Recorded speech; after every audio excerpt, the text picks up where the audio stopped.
and brothers of America.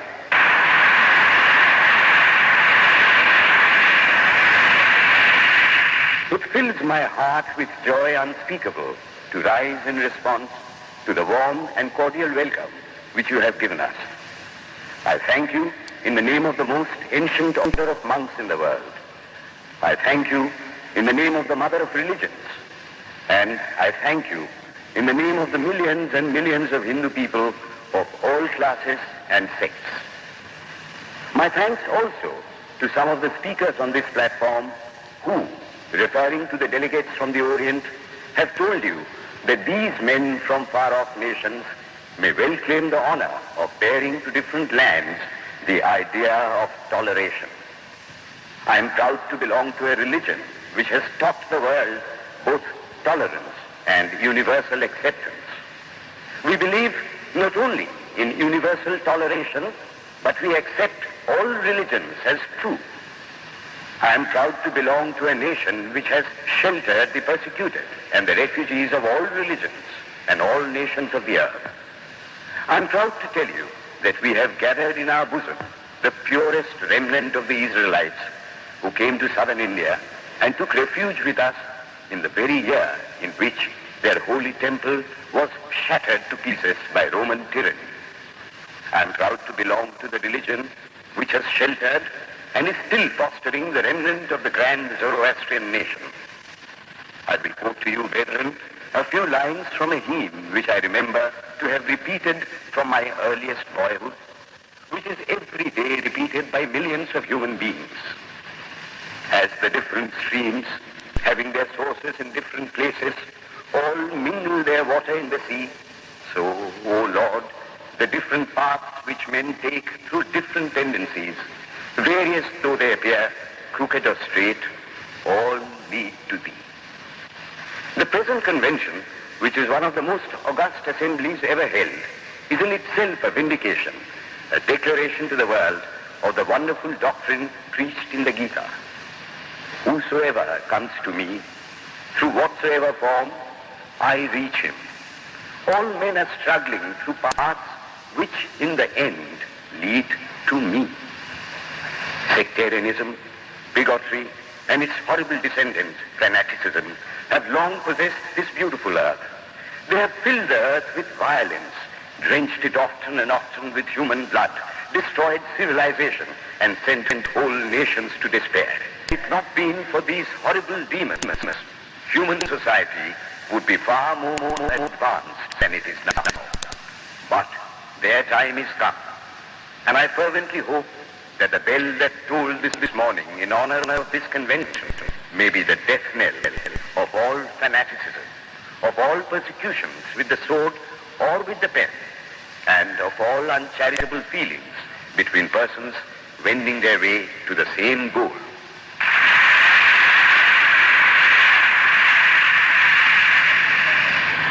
Ladies and gentlemen, on the agenda for today, the 15th of September, 1893, a galaxy of eminent speakers are scheduled to address us, and it gives us great pleasure to once again invite Swami Vivekananda to speak. His subject for today, Why We Disagree. I will tell you a little story. You have heard the eloquent speaker who has just finished say, "Let us cease from abusing each other," and he was very sorry that there should be always so much variance. But I think I should tell you a story which would illustrate the cause of this variance. A frog lived in a well. It had lived there for a long time.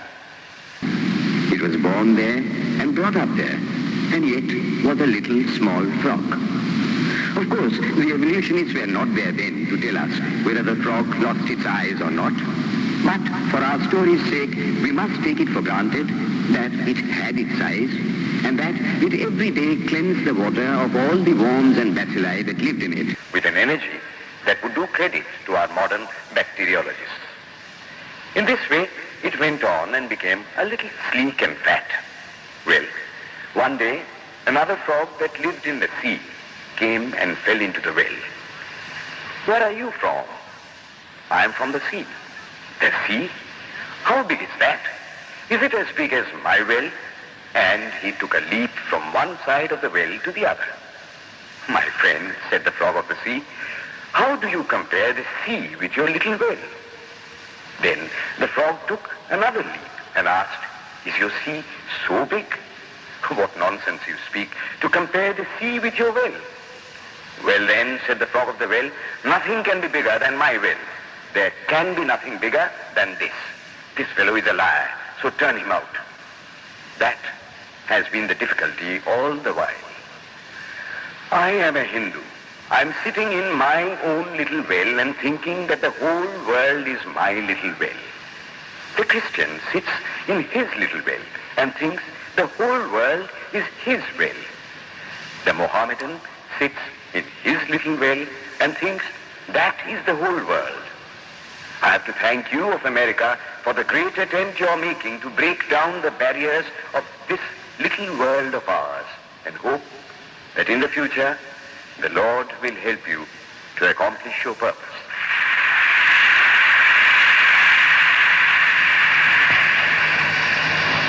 Delegates and friends, today, the 19th of September, 1893, is the 9th day of the World's Parliament of Religions. We have had the privilege of listening to many distinguished speakers from the world over address us on a variety of subjects. The time is at hand to now listen to the great monk from India, Swami Vivekananda, read his paper on Hinduism. Ladies and gentlemen, Swami Vivekananda. From the high spiritual flights of the Vedanta philosophy, of which the latest discoveries of science seem like echoes, to the low ideas of idolatry with its multifarious mythology, the agnosticism of the Buddhists and the atheism of the Jains, each and all have a place in the Hindu's religion. Where then, the question arises, where is the common center to which all these widely diverging radii converge? Where is the common basis upon which all these seemingly hopeless contradictions rest? And this is the question I shall attempt to answer. The Hindus have received their religion through revelation, the Vedas. They hold that the Vedas are without beginning and without end. It may sound ludicrous to this audience how a book can be without beginning or end. But by the Vedas, no books are meant. They mean the accumulated treasury of spiritual laws discovered by different persons in different times. Just as the law of gravitation existed before its discovery and would exist if all humanity forgot it, so is it with the laws that govern the spiritual world. The moral, ethical, and spiritual relations between soul and between individual spirits and the Father of all spirits were there before their discovery and would remain even if we forgot them.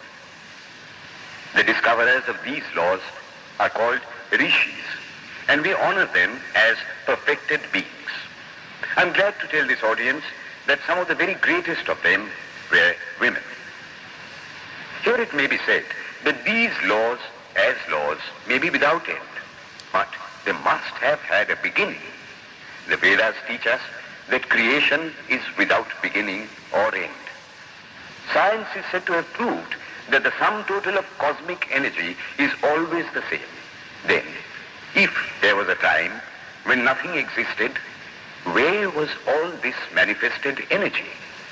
Some say it was in a potential form in God. In that case, God is sometimes potential and sometimes kinetic, which would make him mutable. Everything mutable is a compound, and everything compound must undergo that change which is called destruction. So, God would die, which is absurd. Therefore, there never was a time when there was no creation. If I may be allowed to use a simile, creation and creator are two lines without beginning and without end, running parallel to each other. God is the ever-active providence by whose power systems after systems are being evolved out of chaos, made to run for a time and again destroyed. This is what the Brahmin boy repeats every day. The sun and the moon the Lord created like the suns and moons of previous cycles. And this agrees with modern science. Here I stand, and if I shut my eyes and try to conceive my existence, I, what is the idea before me? The idea of a body. Am I then nothing but a combination of material substances? The Vedas declare, no. I am a spirit living in a body. I am not the body. The body will die, but I shall not die. Here am I in this body. It will fall, but I shall go on living. I had also a past. The soul was not created, for creation means a combination, which means a certain future dissolution. If then the soul was created, it must die. Some are born happy, enjoy perfect health with beautiful body, mental vigor, and all wants supplied. Others are born miserable. Some are without hands or feet. Others again are idiots and only drag on a wretched existence. Why, if they are all created, why does a just and merciful God create one happy and another unhappy? Why is he so partial? Nor would it matter in the least to hold that those who are miserable in this life will be happy in a future one. Why should a man be miserable even here in the reign of a just and merciful God?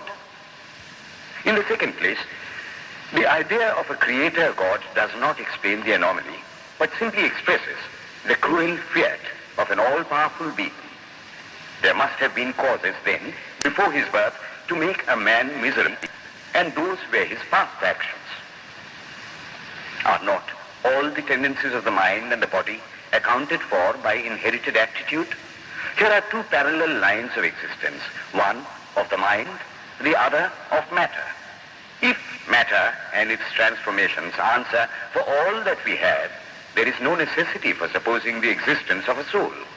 But it cannot be proved that thought has been evolved out of matter.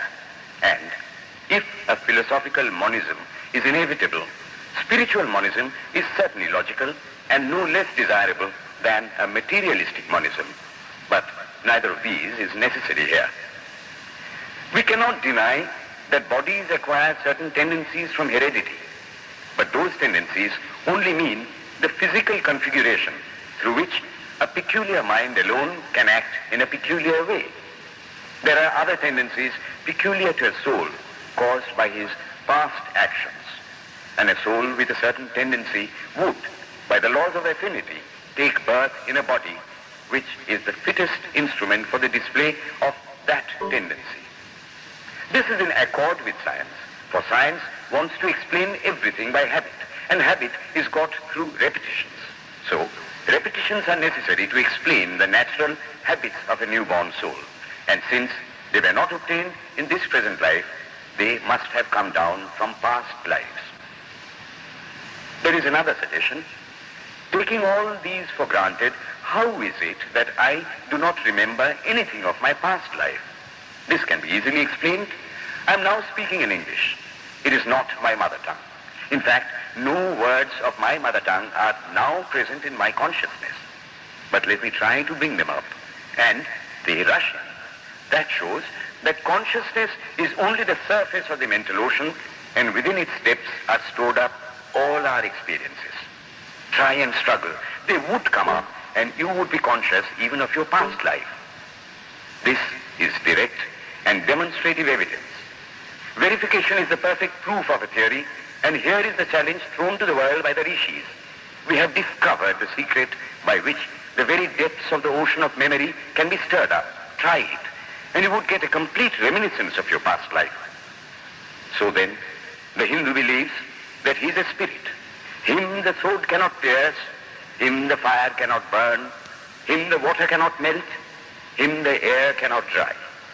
The Hindu believes that every soul is a circle whose circumference is nowhere, but whose center is located in the body, and that death means the change of the center from body to body. Nor is the soul bound by the conditions of matter. In its very essence, it is free, unbounded, holy, pure, and perfect, But somehow or other, it finds itself tied down to matter and thinks of itself as matter. Why should the free, perfect, and pure being be thus under the thraldom of matter is the next question. How can the perfect soul be deluded into the belief that it is imperfect? We have been told that the Hindus shirk the question and say that no such question can be there. Some thinkers want to answer it by positing one or more quasi-perfect beings and use big scientific names to fill up the gap. But naming is not explained. The question remains the same. How can the perfect become the quasi-perfect? How can the pure, the absolute, change even a microscopic particle of its nature? But the Hindu is sincere. He does not want to take shelter under sophistry. He is brave enough to face the question in a manly fashion, and his answer is, I do not know. I do not know how the perfect being, the soul, came to think of itself as imperfect, as joined to and conditioned by matter. But the fact is a fact for all that. It is a fact in everybody's consciousness that one thinks of oneself as the body. The Hindu does not attempt to explain why one thinks one is the body. The answer that it is the will of God is no explanation. This is nothing more than what the Hindu says. I do not know. Well then, the human soul is eternal and immortal, perfect and infinite, and death means only a change of center from one body to another. The present is determined by our past actions, and the future by the present. The soul will go on evolving up or reverting back from birth to birth and death to death. But here is another question.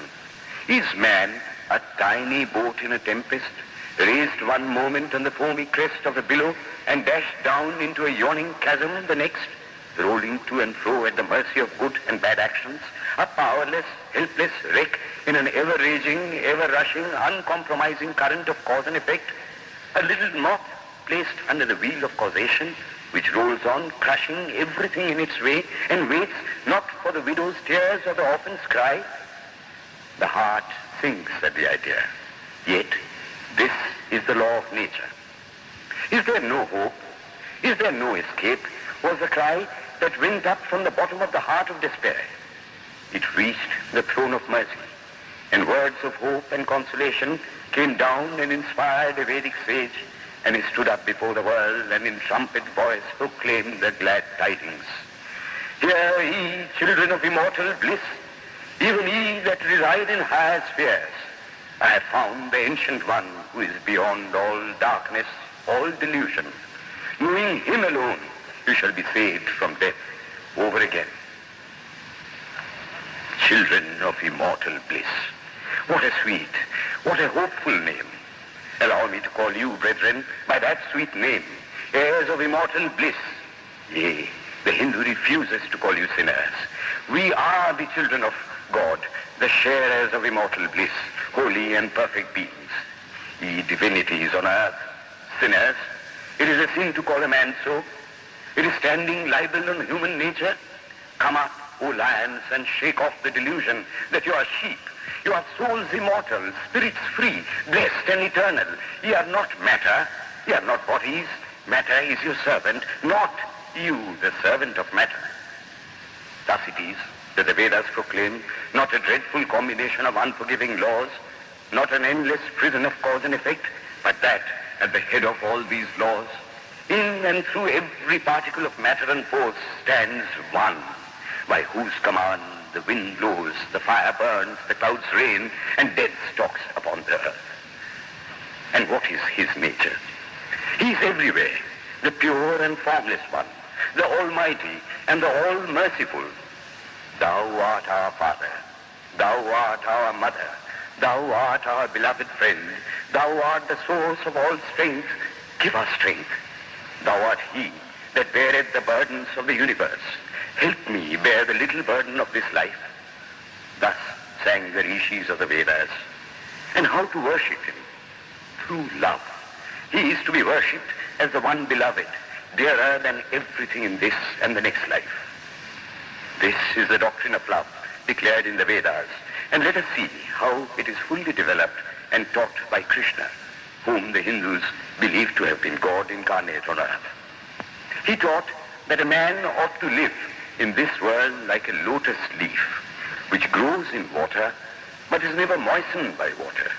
So a man ought to live in the world, his heart to God and his hands to work. It is good to love God for hope of reward in this or the next world, but it is better to love God for love's sake. And the prayer goes, Lord, I do not want wealth, nor children, nor learning. If it be thy will, I shall go from birth to birth. But grant me this, that I may love thee without the hope of reward. Love unselfishly, for love's sake. One of the disciples of Krishna, the then Emperor of India, was driven from his kingdom by his enemies and had to take shelter with his queen in a forest in the Himalayas. And there, one day, the queen asked him how it was that he, the most virtuous of men, should suffer so much misery. Yudhishthira answered, Behold, my queen, the Himalayas. How grand and beautiful they are. I love them. They do not give me anything, but my nature is to love the grand, the beautiful. Therefore, I love them. Similarly, I love the Lord. He is the source of all beauty, of all sublimity. He is the only object to be loved. My nature is to love him, and therefore I love. I do not pray for anything. I do not ask for anything. Let him place me wherever he likes. I must love him for love's sake. I cannot trade in love. The Vedas teach that the soul is divine, only held in the bondage of matter. Perfection will be reached when this bond will burst, and the word they use for it is, therefore, mukti, freedom. Freedom from the bonds of imperfection, freedom from death and misery. And this bondage can only fall off through the mercy of God, and this mercy comes on the pure. So, purity is the condition of his mercy. How does that mercy act? He reveals himself to the pure heart. The pure and the stainless see God, yea, even in this life. Then and then only, all the crookedness of the heart is made straight. Then all doubt ceases. He is no more the freak of a terrible law of causation. This is the very center, the very vital conception of Hinduism. The Hindu does not want to live upon words and theories. If there are existences beyond the ordinary, sensuous existence, he wants to come face to face with them. If there is a soul in him which is not matter, if there is an all-merciful universal soul, he will go to him direct. He must see him, and that alone can destroy all doubts. So, the best proof a Hindu sage gives about the soul, about God, is, I have seen the soul, I have seen God. And that is the only condition of perfection. The Hindu religion does not consist in struggles and attempts to believe a certain doctrine or dogma, but in realizing, not in believing, but in being and becoming. Thus, the whole object of their system is by constant struggle to become perfect, to become divine, to reach God and see God. And this reaching God, seeing God, becoming perfect, even as the Father in heaven is perfect, constitutes the religion of the Hindus. And what becomes of a man when he attains perfection? He lives a life of bliss infinite. He enjoys infinite and perfect bliss, having obtained the only thing in which man ought to have pleasure, namely God, and enjoys the bliss with God. So far, all the Hindus are agreed. This is the common religion of all the sects of India. But then, perfection is absolute, and the absolute cannot be two or three. It cannot have any qualities. It cannot be an individual. And so, when a soul becomes perfect and absolute, it must become one with Brahma, and it would only realize the Lord as the perfection, the reality of its own nature and existence, the existence absolute, knowledge absolute, and bliss absolute. We have often and often read this called the losing of individuality and becoming a stock or a stone. He jests at scars that never felt a wound. I tell you, it is nothing of the kind. If it is happiness to enjoy the consciousness of this small body, it must be greater happiness to enjoy the consciousness of two bodies, the measure of happiness increasing with the consciousness of an increasing number of bodies, the aim, the ultimate of happiness being reached when it would become a universal consciousness. Therefore, to gain this infinite universal individuality, this miserable little prison individuality must go. Then alone can death cease when I am one with life. Then alone can misery cease when I am one with happiness itself. Then alone can all error cease when I am one with knowledge itself. And this is the necessary scientific conclusion. Science has proved to me that physical individuality is a delusion, that really my body is one little continuously changing body in an unbroken ocean of matter, and Advaita, or unity, is the necessary conclusion with my other counterpart, soul. Science is nothing but the finding of unity. As soon as science would reach perfect unity, it would stop from further progress, because it would reach the goal. Thus, chemistry could not progress farther when it would discover one element out of which all others could be made. Physics would stop when it would be able to fulfill its services in discovering one energy of which all the others are but manifestations. And the science of religion become perfect when it would discover Him who is the one life in a universe of death, Him who is the constant basis of an ever-changing world, one who is the only soul of which all souls are but delusive manifestations. Thus is it, through multiplicity and duality, that the ultimate unity is reached. Religion can go no farther. This is the goal of all science. All science is bound to come to this conclusion in the long run. Manifestation and not creation is the word of science today. And the Hindu is only glad that what he has been cherishing in his bosom for ages is going to be taught in more forcible language and with further light from the latest conclusions of science. Descend we now from the aspirations of philosophy to the religion of the ignorant. At the very outset, I may tell you that there is no polytheism in India. In every temple, if one stands by and listens, one will find the worshippers applying all the attributes of God, including omnipresence, to the images. Henotheism explained the situation. The rose, called by any other name, would smell as sweet. Names are not explanations. The tree is known by its fruits. When I have seen amongst them that are called idolaters, men, the like of whom, in morality and spirituality and love, I have never seen anywhere, I stop and ask myself, can sin beget holiness? Superstition is a great enemy of man, but bigotry is worse. Why does a Christian go to church? Why is the cross holy? Why is the face turned toward the sky in prayer? Why are there so many images in the Catholic Church? Why are there so many images in the minds of Protestants when they pray?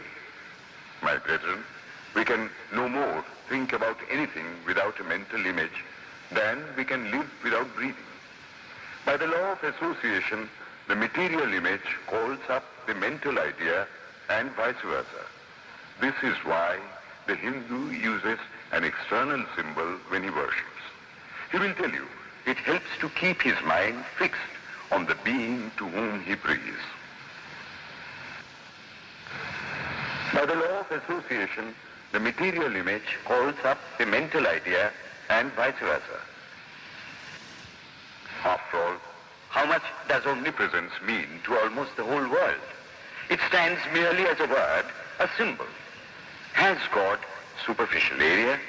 If not, when we repeat that word omnipresent, we think of the extended sky or of space. That is all. As we find that somehow or other, by the laws of our mental constitution, we have to associate our ideas of infinity with the image of the blue sky or of the sea, so we naturally connect our idea of holiness with the image. Him the sun cannot express, nor the moon, nor the stars. The lightning cannot express him, nor what we speak of as fire. Through him they shine. but he does not abuse anyone's idol or call its worship sin. He recognizes in it a necessary stage of life. The child is father of the man. Would it be right for an old man to say that childhood is a sin or youth is a sin? If a man can realize his divine nature with the help of an image, would it be right to call that a sin? Nor, even when he has passed that stage, should he call it an error. To the Hindu, man is not traveling from error to truth, but from truth to truth, from lower to higher truth. To him, all the religions, from the lowest fetishism to the highest absolutism, mean so many attempts of the human soul to grasp and realize the infinite, each determined by the conditions of its birth and association, and each of these marks a stage of progress. And every soul is a young eagle soaring higher and higher, gathering more and more strength till it reaches the glorious sun.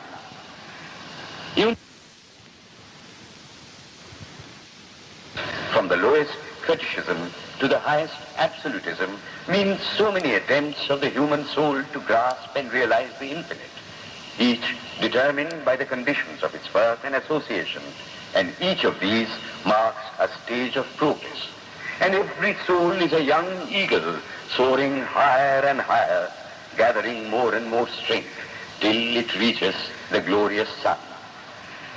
Unity in variety is the plan of nature, and the Hindu has recognized it. Every other religion lays down certain fixed dogmas and tries to force society to adopt them.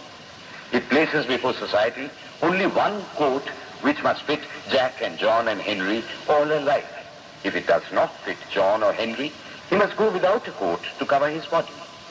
The Hindus have discovered that the absolute can only be realized or thought of or stated through the relative, and the images, crosses and crescents are simply so many symbols, so many pegs to hang spiritual ideas on. It is not that this help is necessary for everyone, but those that do not need it have no right to say that it is wrong, nor is it compulsory in Hinduism. One thing I must tell you, idolatry in India does not mean anything horrible. It is not the mother of harlots. On the other hand, it is the attempt of undeveloped minds to grasp high spiritual truths. The Hindus have their faults, they sometimes have their exceptions, but mark this, they are always for punishing their own bodies and never for cutting the throats of their neighbors. If the Hindu fanatic burns himself on the fire, he never lights the fire of Inquisition. And even this cannot be laid at the door of his religion any more than the burning of witches can be laid at the door of Christianity. To the Hindu then, the whole world of religions is only a traveling, a coming up of different men and women through various conditions and circumstances to the same goal. Every religion is only evolving a God out of the material man, and the same God is the inspirer of all of them. Why then are there so many contradictions? They are only apparent, says the Hindu. The contradictions come from the same truth, adapting itself to the varying circumstances of different natures. It is the same light coming through glasses of different colors, and these little variations are necessary for purposes of adaptation. But in the heart of everything, the same truth reigns. The Lord has declared to the Hindu in his incarnation as Krishna, I am in every religion as a thread through a string of pearls. Wherever thou seest extraordinary holiness and extraordinary power raising and purifying humanity, know thou that I am there. And what has been the result? I challenge the world to find throughout the whole system of Sanskrit philosophy any such expression as that the Hindu alone will be saved and not others. Says Vyasa, we find perfect men even beyond the pale of our caste and creed. One thing more, how then can the Hindu, whose whole fabric of thought centers in God, believe in Buddhism, which is agnostic, or in Jainism, which is atheistic? The Buddhists or the Jains do not depend upon God, but the whole force of their religion is directed to the great central truth in every religion, to evolve a God out of man. They have not seen the Father, but they have seen the Son. And he that hath seen the Son hath seen the Father also. This, brethren, is a short sketch of the religious ideas of the Hindus. The Hindu may have failed to carry out all his plans, but if there is ever to be a universal religion, it must be one which will have no location in place or time, which will be infinite like the God it will preach, and whose sun will shine upon the followers of Krishna and of Christ, on saints and sinners alike, which will not be Brahminic or Buddhistic, Christian or Mohammedan, but the sum total of all these, and still have infinite space for development, which in its Catholicity will embrace in infinite arms and find a place for every human being, from the lowest groveling savage, not far removed from the brute, to the highest man towering by the virtues of his head and heart almost above humanity, making society stand in awe of him and doubt.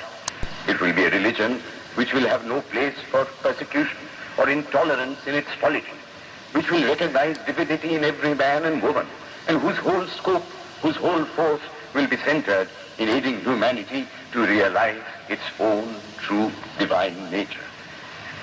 May he, who is the Brahma of the Hindus, the Ahura Mazda of the Zoroastrians, the Buddha of the Buddhists, the Jehovah of the Jews, the Father in heaven of the Christians, give strength to you to carry out your noble idea. The star arose in the east. It traveled steadily towards the west, sometimes dimmed and sometimes effulgent, till it made a circuit of the world, and now it is again rising on the very horizon of the east, the borders of the sun pole, 1,000-fold more effulgent than it ever was before.